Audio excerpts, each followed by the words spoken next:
The 1971 NFL Draft is known as the year of the quarterback. Big contract, big contact.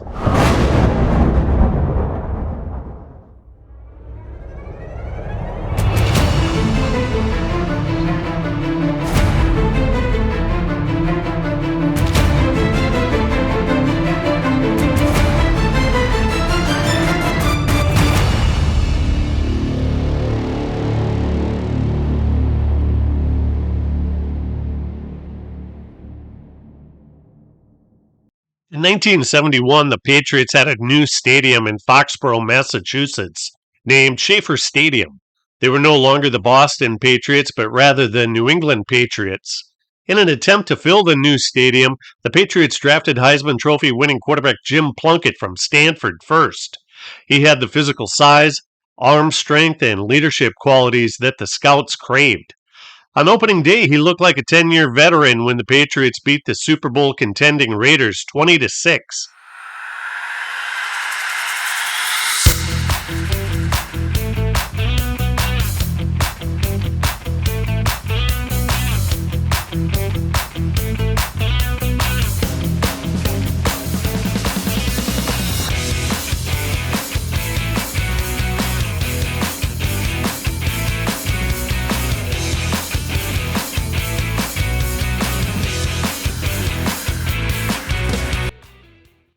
Plunkett fell to earth in week 2 when the Patriots belly flopped 34-7 to the Lions. Plunkett was only 6 of 17 for 113 yards and 2 interceptions. Plunkett's Stanford teammate Randy Vitaha, nicknamed Rabbit, was drafted in the 17th round in 1971 by the Rams, released, and signed by the Patriots. He had an outstanding year, catching 51 passes for 872 yards and 9 touchdowns.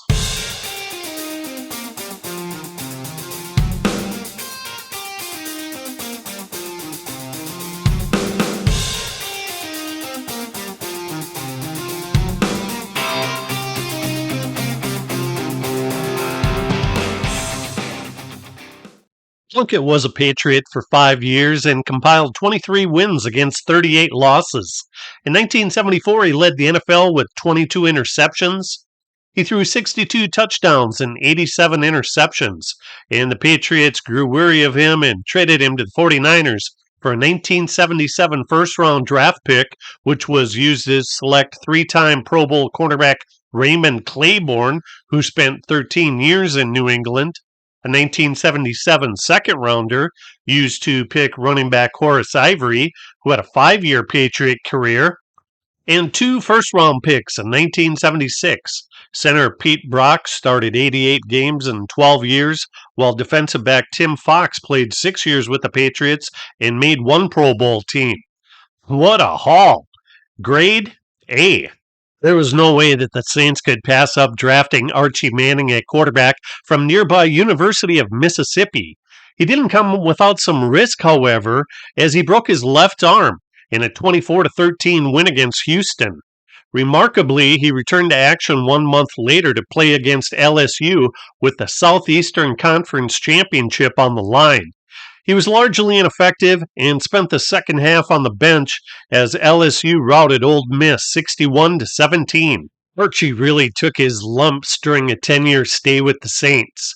2 times he made the Pro Bowl despite only winning 35 games, losing 91 and tying 3. 3 times he led the NFL in getting sacked, and he missed the entire 1976 season due to an injured shoulder.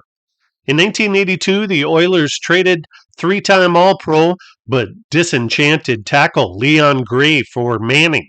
As a Saint, Archie threw 115 touchdowns and was intercepted 156 times. That seems bad, but he was pretty much the entire offense. There wasn't much talent around him, and he was the one player that fans came to see. Grade A. Dante Pastorini played 9 years with the Oilers, who drafted him 3rd overall. He had 53 wins and 54 losses, which is great when considering he only won 5 games and lost 25 in his first 3 years.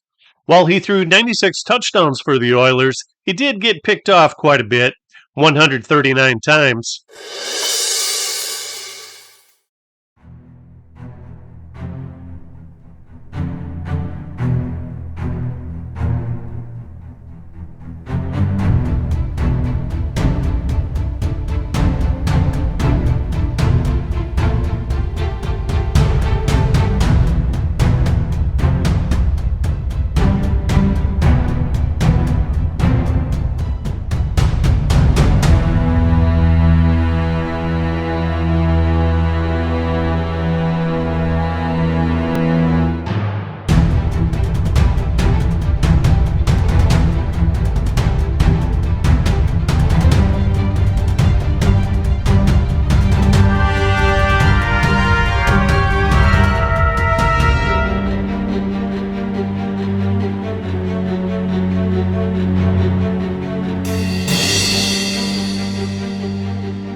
Pastorini added value as the team's punter for 5 years, averaging 39.7 yards per boot. He was traded even up for fellow quarterback Ken Stabler in 1980, who played for the Oilers 2 years. Pastorini made one Pro Bowl team, and I think all things considered, I'll give the Oilers an A.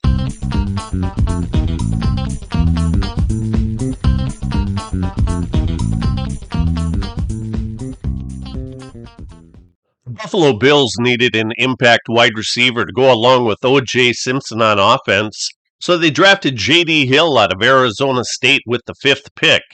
5 years, 60 starts, 20 touchdowns, and a 1972 Pro Bowl selection is what resulted. B grade. With the 6th pick, the Bears got Grambling defensive end Richard Harris, who is a physical marvel. Tall, heavy, and fast, he started 33 games in 3 years for Philly while making 12 sacks. Early in the 1973 season, he tore knee ligaments when double-teamed on a high-low block, which has been illegal for some time. They traded him to the Bears for defensive back Charlie Ford in 1974, and Ford never started and didn't end up with any statistics in 6 games played.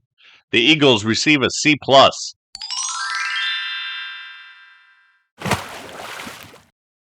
Jets hit it big when they drafted running back John Riggins from Kansas. He became their first 1,000-yard rusher, led the team in rushing 4 out of his 5 years with them, and made one Pro Bowl team. He played out his option and signed as a free agent with Washington. The Jets deserve an A.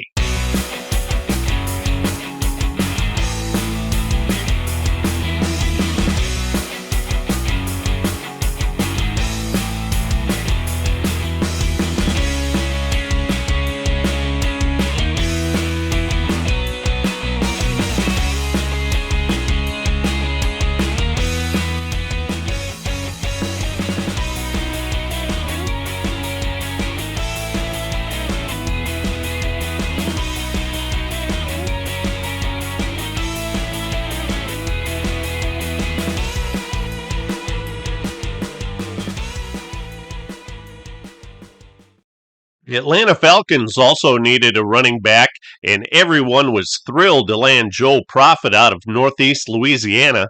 He was the first running back to sign a multi-year 6-figure contract, but in only 2+ years, he only started 3 games and accumulated 219 total yards and 3 touchdowns. D-. The Steelers grabbed wide receiver Frank Lewis out of Grambling with the 8th overall choice, and he had 2,086 receiving yards and 16 touchdowns in 7 seasons with Pitt. In 1978, he was traded to Buffalo for tight end Paul Seymour. The Steelers returned Seymour to Buffalo due to poor physical conditioning. Talk about a giveaway. In 6 years with Buffalo, he had 4,638 receiving yards, 24 touchdowns, and made one Pro Bowl team after leaving the Steelers. B grade. The Packers hit a home run when they chose running back John Brockington out of Ohio State. He combined brute force with excellent speed. He made All-Pro once and 3 Pro Bowl teams while becoming the first running back in NFL history to rush for 1,000 yards in each of his first 3 seasons. In 6 seasons, he had 5,024 rushing yards and 29 rushing touchdowns, along with 1,075 receiving yards and 3 receiving touchdowns. Even though the Packers burned him out early, he had 1,021 carries in his first 4 years. They still receive an A.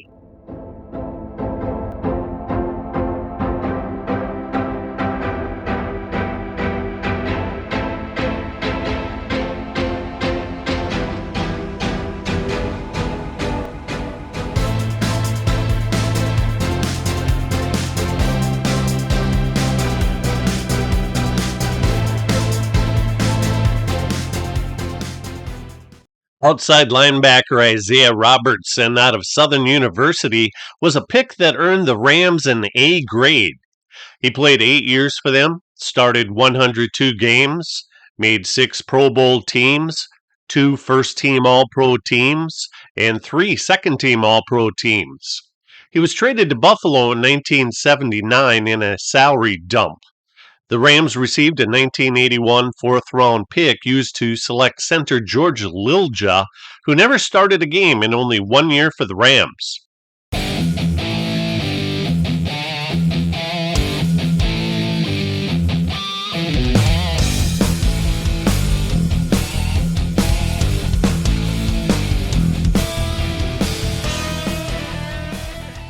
The Bears desperately needed help at running back since Gale Sayers was on his way out, so they rolled the dice on Joe Moore from Missouri.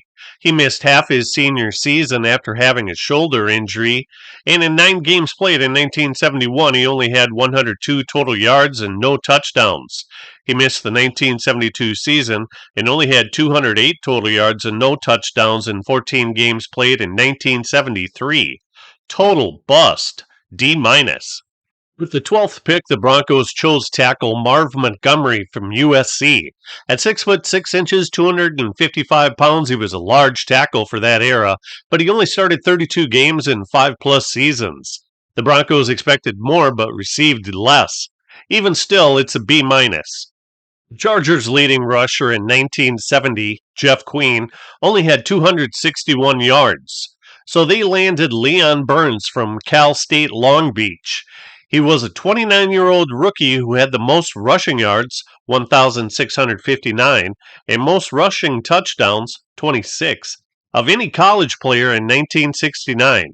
He was discovered playing football at San Quentin Prison, thus his late NFL start. In 1 year with the Chargers, he had 245 total yards and 1 touchdown. They traded him to St. Louis for running back Sid Edwards, who in 3 years had 2,372 total yards and 8 touchdowns in 30 games started. I'm going to give a strange grade of a B-. The Browns landed a defensive back who would play 13 years for them, start 166 games, intercept 39 passes, and make 1 Pro Bowl team. Clarence Scott rewarded the Browns with a B+ grade.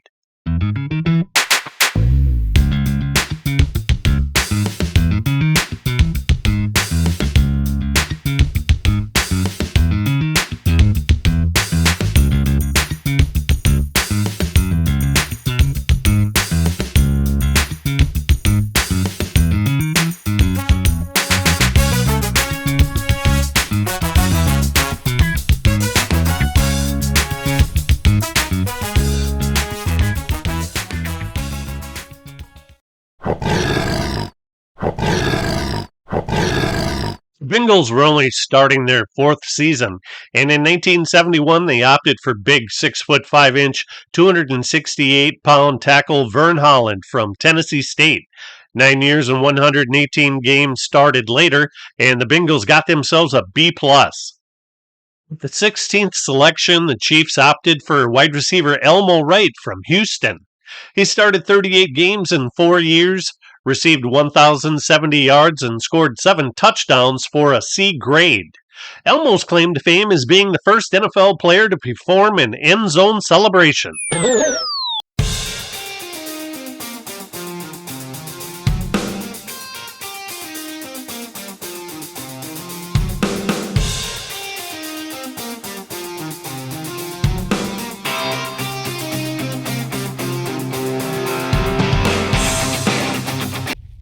Norm Thompson was the first defensive player from Utah ever drafted in the first round. In 64 games, he started over 6 years with the Cardinals. He intercepted 22 passes and scored 3 touchdowns. I grade this pick a B.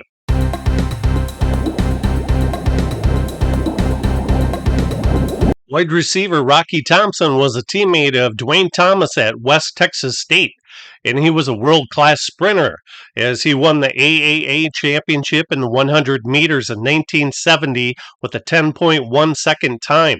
In 3 years, he only started 1 game, although he played in 29. He had 302 total yards from scrimmage and 1 touchdown. Although he did add 2,070 kick return yards and 2 touchdowns while returning kickoffs in 1971 and 1972. He suffered a severe neck injury which cut short his career, so this is an incomplete grade. Raiders head coach John Madden was jumping for joy after they selected safety Jack Tatum out of Ohio State. In 9 years with them, he started 120 games, made 3 Pro Bowl teams, and 1 second-team All-Pro.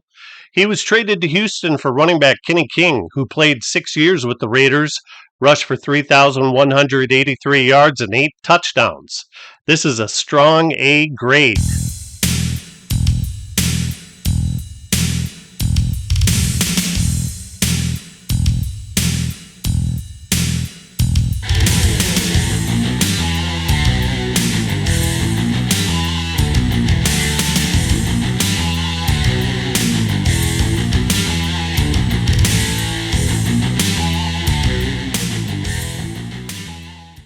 The Rams landed a Hall of Famer in defensive end Jack Youngblood out of Florida. He had a whopping 151.5 sacks in 14 years, made 7 Pro Bowl teams, 5 first-team All-Pro, and 1 second-team All-Pro team designations, along with the 1975 Defensive Player of the Year award. A+. Lions called defensive tackle Bob Bell's name with the 21st choice, and he started 26 games in 3 years with 8 sacks. However, they released him for some reason. He ended up signing with the Cardinals, for whom he played 5 years. He started 31 games and sacked 20 quarterbacks. Why did they release him? D. Colts got themselves a steady team player in running back Don McCauley out of North Carolina. They received this draft pick as compensation from the Dolphins for tampering with the hiring of future Hall of Fame head coach Don Shula. In 11 years, McCauley rewarded the Colts with 5,653 yards from scrimmage, 57 touchdowns, and a B+ grade. 49ers selected Ohio State defensive back Tim Anderson, who is also known as William Anderson. The Toronto Argonauts of the CFL signed him, and he played 4 years for them.